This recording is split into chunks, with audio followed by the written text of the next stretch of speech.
I inherited my aunt's house in Yakutsk, but what happened there changed my life forever. My late grandmother left me a small, humble house in Yakutsk, while my brother inherited 3 million rubles. My husband got furious and kicked me out. I had no choice but to move to Yakutsk, but what awaited me there would change my life forever. The notary read the will in a monotonous voice that could put anyone to sleep. I sat on an uncomfortable plastic chair, trying not to look at my older brother. Grandmother Sophia had passed away 3 weeks ago, but grief still sat heavy in my throat. She was the only one who truly understood me. 3 million rubles I leave to my grandson Roman Viktorovich, continued the notary. The house on Kulikovskogo Street in Yakutsk I leave to my granddaughter, Maria Viktorovna.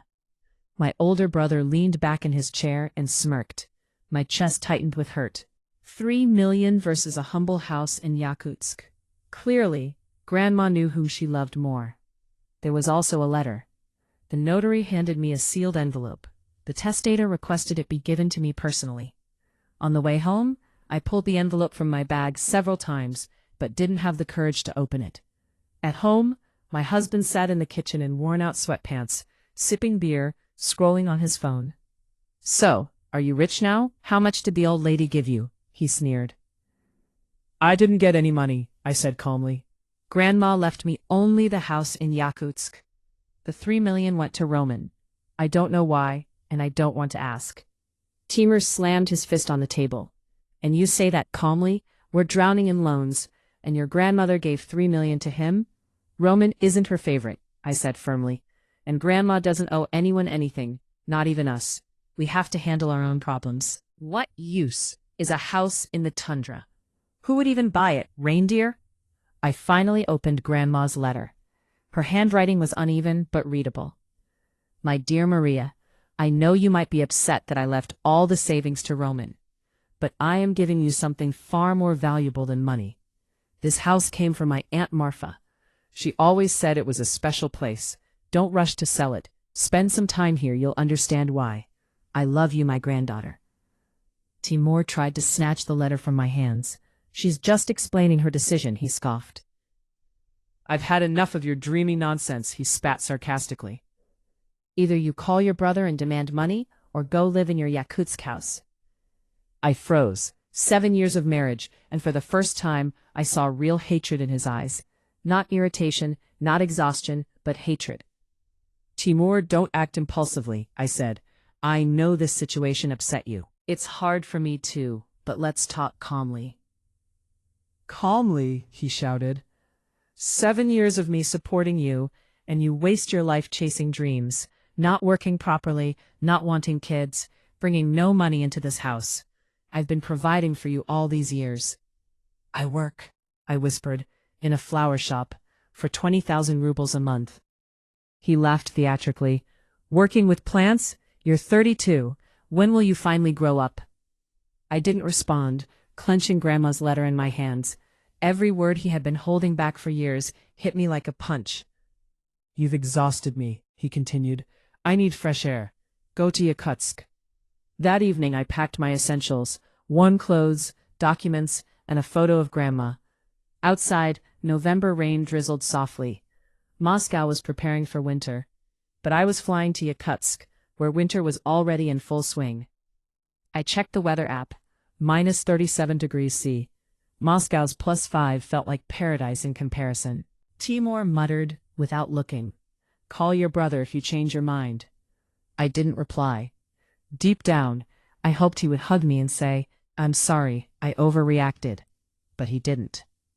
The plane ticket cost almost 1.5 months of my salary.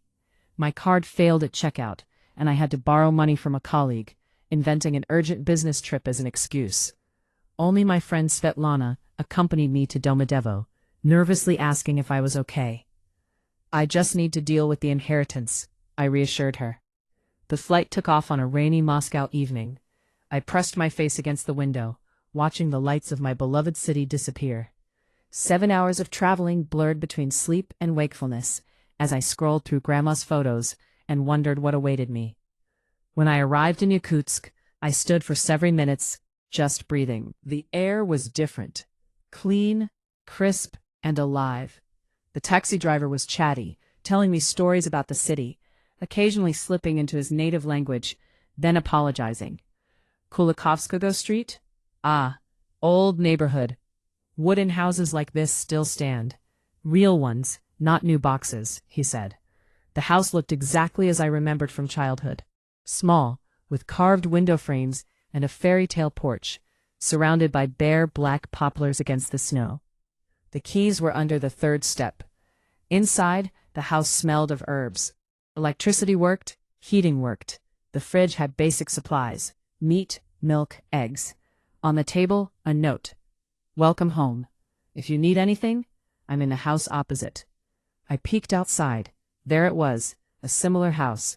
I waved hesitantly, unsure if anyone saw me, then started unpacking. Timur hadn't called or messaged. Pride wouldn't let me make the first move. That night I awoke to a silence I had never known in Moscow. No cars, no neighbors, no city noise. The house felt alive, as if breathing with me. The next morning, a kind woman in her 60s knocked on the door. Her bright blue jacket and gentle eyes reminded me of Grandma. "Are you Maria?" she smiled.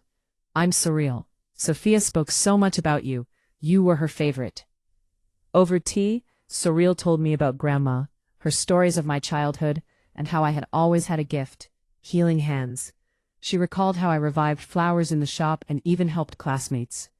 "You always had this energy," she said. "It runs in your family. You just didn't realize it yet."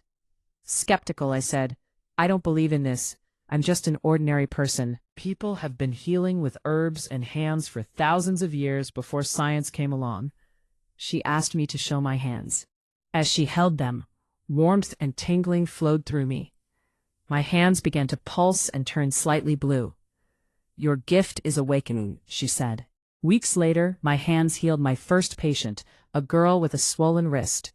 Each touch, each session revealed the extraordinary. The more I practiced, the stronger my gift became. Word spread. By 6 months, appointments were booked a month in advance. Timur called every day, promising he'd change, find a better job, buy a bigger apartment. I would reply, "I'm living my life. My work, my gift, it matters more to me than our old life." 3 months later, I was ready to return to Moscow. My gift had touched dozens of people, and I had finally found my purpose. Timur met me at the airport, bouquet in hand, looking thinner, polished, dressed in a suit. "Maria, I missed you," he said, reaching to hug me. I gently stepped back. "We need to talk seriously," he said, but I felt like a stranger in our old home. "I filed for divorce," I said calmly. Timur paled. "Divorce? But we agreed to discuss." "We never agreed," I said. "You talked, I listened as always, but now I choose myself." Divorce proceeded smoothly. Timur kept the apartment and debts. I kept my personal belongings and a small sum to start over. I opened a tiny 2-room office with a separate entrance, a modest sign: massage and energy healing. My first clients came through word of mouth. Within 6 months, my sessions were booked a month ahead. Every touch, every session, proved my gift. Trips back to Yakutsk taught me to read energy blocks, influence organs, and most importantly, listen to myself. I had finally arrived where I was meant to be. The hands Timur once mocked now restored health and hope. The dreaminess he mocked now allowed me to feel others' pain and heal it. Every visit to Yakutsk, I thanked Grandma Sophia. She didn't just leave me a house. She gave me a life where every day mattered, a life where I was finally myself. Thank you for listening.